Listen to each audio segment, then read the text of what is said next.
Good morning, everybody.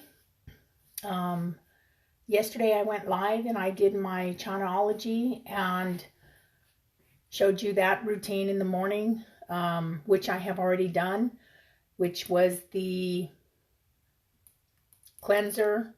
Then I did my beauty oil. I did my rose water toner.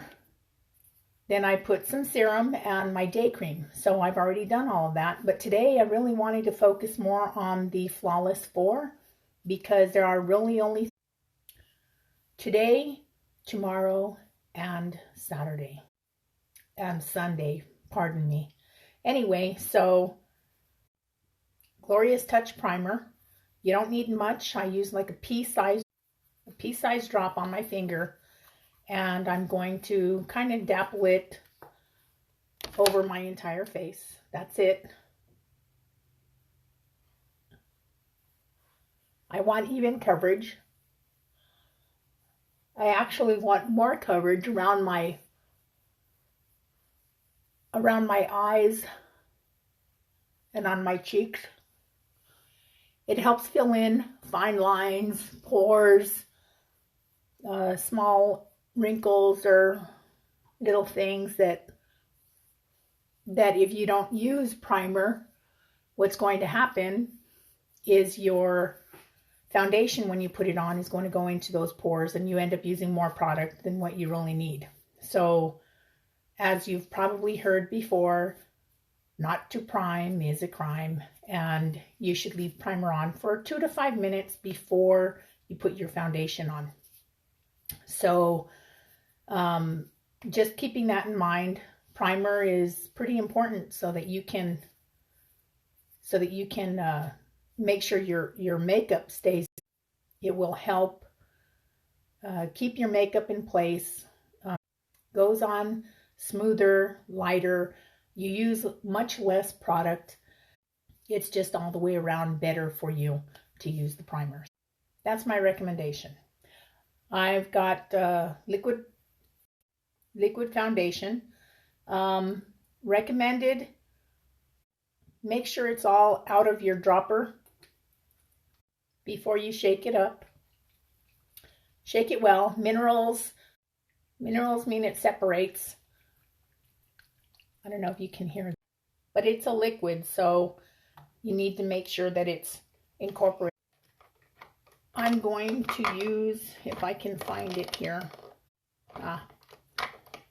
my liquid foundation brush, synthetic fibers. It's got that hole in the middle. I don't use the hole. I just put drops around, and I use about 3 drops. And I would recommend to use less before you use more. And just put it where you need it most. You can always add, but if you use too much, you can't. So, and then you just want to buff it into your skin. Just buff it until you get it all nicely buffed in.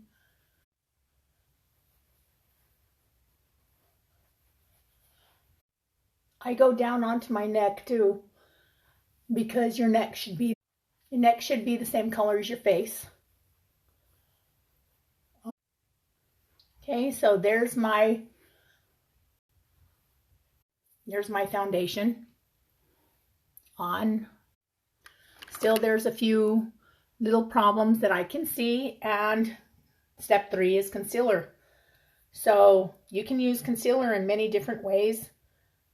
I use the same color and I touch up these little things that I can see. I don't know if anyone else can see them or not, but I can see them, and so I touch them up. And I just use my finger and blend it in. And I'm done with that. Well, you can use concealer. You can put brightening triangle under your eyes, maybe up on your nose and a little bit on your forehead here, down on your chin. You can also use a darker shade and use it as a contour so that you can contour out your cheekbones and use a little bit in different areas. You contour out your face. So that's concealer, and that's great. And the last step, or the last item in the Flawless 4 is setting spray or setting powder. I normally use the spray. I like the spray. It's easier for me. And it'll set your makeup for all day. It keeps it nice. And if you're going to go running or jogging or do any of those kind of things, it doesn't bring down all your makeup with the sweat and everything. So once you have that done, you're basically set. I'm now ready to put on my regular face. But I'm not going to do that today because all I wanted to focus on today was the Flawless 4. So again, you have, let me grab all these things. Okay, you have your setting spray or setting powder. And then you have the liquid foundation. You have your primer and you have your concealer. And this is your fabulous, or your famous, or your Flawless 4. Excuse me. And thank you for watching. You guys have a great day. If you're watching the replay, say something. Let me know. And I appreciate your support. You guys have a great day. Take care. Love you. Bye.